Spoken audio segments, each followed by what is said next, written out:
now that we're lubed up, we can start talking about beer, right? All right, go right ahead. Yeah, so as she said, my name is Angela Steil. I'm the owner and founder of the Steil Symposium beer consultancy. Yes, that is a real job now. I am also the Grand Rapids chapter president of Leaders Beverage Consulting. And I am a certified Cicerone and currently studying for the advanced Cicerone exam, which I'll be taking here in October. So a symposium, right? So Steil Symposium, I chose that name for a very specific reason. Obviously my last name's Steil, but a symposium is a gathering of experts or people to talk about a particular subject. So very appropriate for tonight. In ancient Greece, it actually meant a drinking party. So very appropriate, right? Gathering together to talk about particular subjects with booze, of course. Now, the Cicerone certification program, has anyone here heard of a Cicerone before? Maybe a wine sommelier, perhaps? So a beer Cicerone is the beer equivalent of, say, like a wine sommelier, which is a steward of sorts. You go through a process of examinations that cover a broad range of knowledge about beer. Now, something that I do within the Steil Symposium and that I'm going to talk about tonight, though I do many things, tonight I'm talking about staff education and how I'm revamping how it is that we treat and talk to servers and bartenders and educate them about beer, because obviously that's a very, very huge subject. The other portion I'm going to talk about tonight is draft system management, and in particular draft system cleaning under the Leaders Beverage Consulting realm here. So as you can see up here as well, talking about cleaning these systems that pour and dispense our lovely beer for us to drink. Let's see. Oh yeah, a few seconds there. That whole part. So obviously, when we're talking about beer, whenever someone comes up to you, a server, bartender, they immediately ask, "Would you like an IPA, a porter, a Goza, Berliner Weisse, dry stout, sweet stout, etc., etc.?" How on earth are we supposed to know as a general public what in the hell that is? So what I'm doing within the Steil Symposium is taking out the idea of beer styles as a way to educate the general public about what they're ordering. Beer color tells you nothing. You get a dark colored beer such as, say, Guinness. Dark in color, very light in body.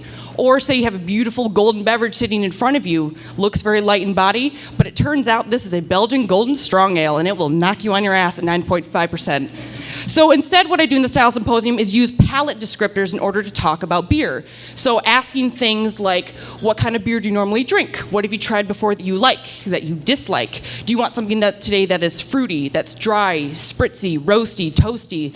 And going through all of these various palate descriptors in order to find what it is that you in particular like when it comes to beer. Because you cannot look at someone and say, yeah, I know what you want. You have no idea, and they will continually surprise you. So again, I'm trying to put the emphasis on servers and bartenders to ask a very small but very particular series of questions in order to get to that end result. So for example, when I used to work on the floor and start doing these questions, someone would say, "I like coffee. I really enjoy coffee, but I want to try a beer." Great. There's plenty of beer styles that have roasty, toasty, coffee-like characteristics, and you find that flavor relationship, and then you can find the right sort of beer for them that have those same coffee-like notes. Champagne, red wine, white wine as well will allow you to create flavor relationships. So there's this wonderful beer that we lovingly call the Duchess, that gives flavor characteristics very, very similar to red wine. So for those red wine drinkers out there, you now have a beer option that is available to you. So the Leaders Beverage Consulting, which... Always need a beer break. So Leaders Beverage Consulting, I focus on draft system management. And in particular tonight, I'm going to talk about the draft line cleaning side. So probably some of you guys are not quite sure what in the hell that means. So draft line cleaning means that you're taking beer from the keg in the cooler, dispensing it through the beer lines, and bringing it up to the faucet where the bartender pours it out and dispenses it into your glass.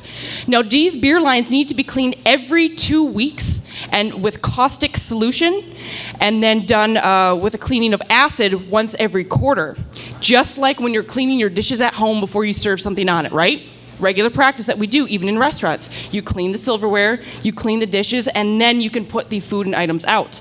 So we take these recirculation pumps that you can see over here, hook them up to the beer line, and circulate that chemical throughout in order to get these beer clean lines that you can see up at the top.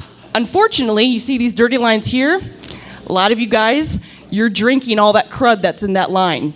If you're not inquiring about where and how often these companies around here and these retailers are cleaning their lines and how effectively, all of that is going right into your glass. It's not good.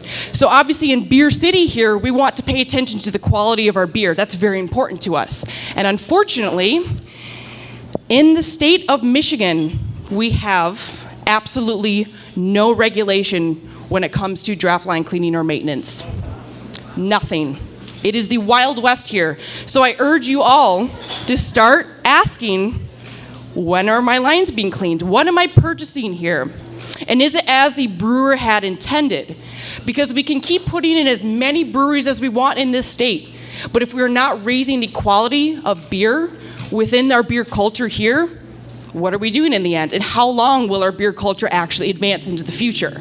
We can't just have quantity over quality, right? So we also do draft system installations, servicing, troubleshooting, but again, tonight I want to put the emphasis on draft line cleaning, because why on earth would you pay great money to put, say, perhaps a beautiful steak on a trash can lid and just eat off of it? Exact same kind of concept. So we need to start demanding better quality draft systems in order to have better quality beer in our state and continue on being this exceptional beer city and putting pride in the work that we do. And that's taking, consciousness of every aspect of this wonderful beer culture. So thank you all so much. If you have any questions, please feel free to find me after. And cheers to you all. Everyone please raise a glass to beer. Thank you.